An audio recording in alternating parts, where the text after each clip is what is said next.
course, this is also in the sixth juz. Surah Al-Ma'idah is a very, very important surah because it gives us it's some of the latest Qur'an, right? It's the Qur'an that was revealed the latest, right? So you have Qur'an, we have the Mecca period, the Medini period, but then within, and of course the Medini period comes afterwards, but within the Medini period, you have like earlier surahs in the Medini period, right? Right. So for example, Surah An-Nisa is Medini, but Al-Ma'idah is later, it comes later than Surah An-Nisa. So it said that Ma'idah has like the freshest, you don't want to use the best, the most appropriate words, but it has the newest revelation. And then in the newest ahkam, or the newest, it represents Islam, really final form Islam, right?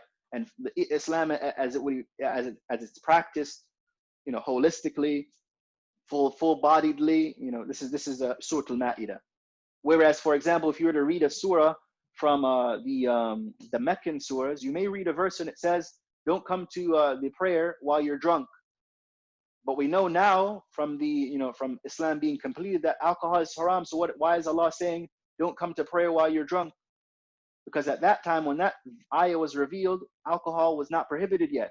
That was in Mecca, right? And later on in Medina, it was made prohibited, right? So you can see how those earlier surah, they represent an earlier Qur'an, that the vision or the entire body of what the scripture would look like wasn't actually completed yet.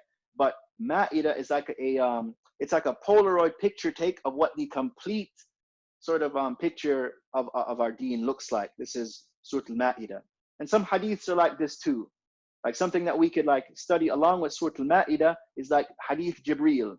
So Hadith Jibreel is one of these hadith that it shows you Islam in its entirety, full-bodied, complete. Whereas if you were to read like maybe a hadith from the Meccan period, it's like earlier and it doesn't contain, it's not a full representation of Islam as it looked later. So at Surah Al-Ma'idah, it said, it's Akhirul Qur'an Nuzulan. It's the latest of the Qur'an to be revealed. So Allah, this particular surah, it's filled with ahkam. So we find that with the Meccan surahs, the earlier surahs, the focus was upon tawheed, belief. Who is Allah? Who is your Lord? What's your purpose in creation? And so on and so forth.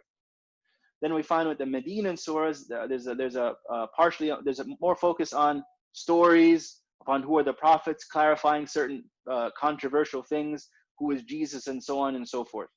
Right, and giving more stories and more background information. So we find this in the Medinan period. We also find more legalistic rulings, more rulings concerning Islamic jurisprudence. And a good portion of the surah concerns Islamic jurisprudence. So the surah talks about the Sayd in Hajj, that when you in Hajj you can't go hunting. Nah. So that's something we can read in the translation. And also concerns what we can eat and what we can't eat, and so on and so forth. And that also it mentions that the food of the Ahlul Kitab is permissible for you, and so on and so forth. We know that these verses need to be interpreted, that the food of the Ahlul Kitab, that comes with conditions. So we don't use that as a blanket to say immediately that all food is halal. That there's certain conditions, considerations that need to be had in that regard. I wanted to skip to an important part of this surah, the story of Cain and Abel, right? The story of Cain and Abel. Very, very beautiful story.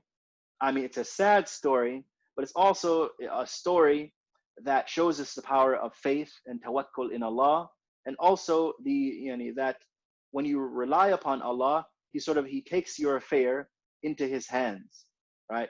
And also when you go against Allah, and so when you rely upon Allah, you have faith in Him, this has its reverberations. There's going to be after effects to this, right? So for example, Allah will accept your deeds. He will bless your deeds. He will make you amongst the shuhada.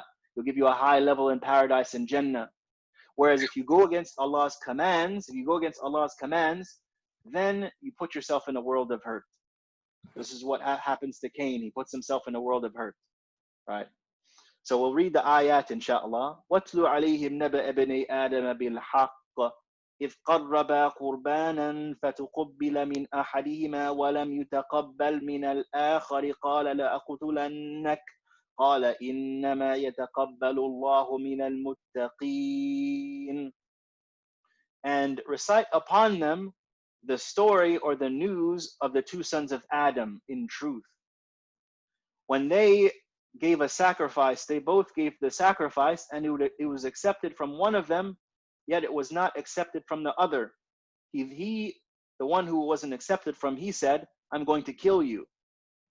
The other, Abel, he responded, إِنَّمَا يَتَقَبَّلُ اللَّهُ مِنَ الْمُتَّقِينَ, that Allah only accepts from those people who have piety, that i.e. that you have to have a righteous intention in offering your sacrifice to Allah, otherwise He won't accept it. He then continues to say, if you extend your hand to me to kill me, I am not going to extend my hand to you, right? I'm not going to kill you. Maybe you want to kill me, but I won't kill you because I fear Allah. Inni akhafu Allah Rabbal Alameen. Right, so this is his approach, right? That he wants no share in the crime of the killing because he understands the gravity of killing. Inni uridu an tabu'a bi ithmi wa ithmika fatakuna min ashabin nar. I only want you to effectively do this crime, that you will have your own sins, but also you're going to carry my sins. Any mistakes that I've made, you're going to carry those as well.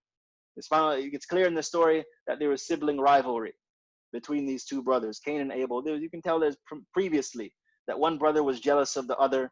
One brother is trying to worship Allah and do the best, while the other brother had jealousy and sort of let his nafs, as we're going to see. The nafs is a very, very important part of the story, actually. The nafs and the effect of sin, right? The effect of sin are very, very important themes in this story. So that he continues, he says, فَتَكُونَ مِنْ أَصْحَابِ النَّارِ, so you end up amongst the people of the hellfire. وَذَلِكَ جَزَاءُ الظَّالِمِينَ, this is the outcome, this is the logical outcome, the natural outcome, the divinely ordained outcome for the people who are oppressive, that they end up in the hellfire. فَطَوَّعَتْ لَهُ نَفْسُهُ قَتْلَ أَخِيهِ,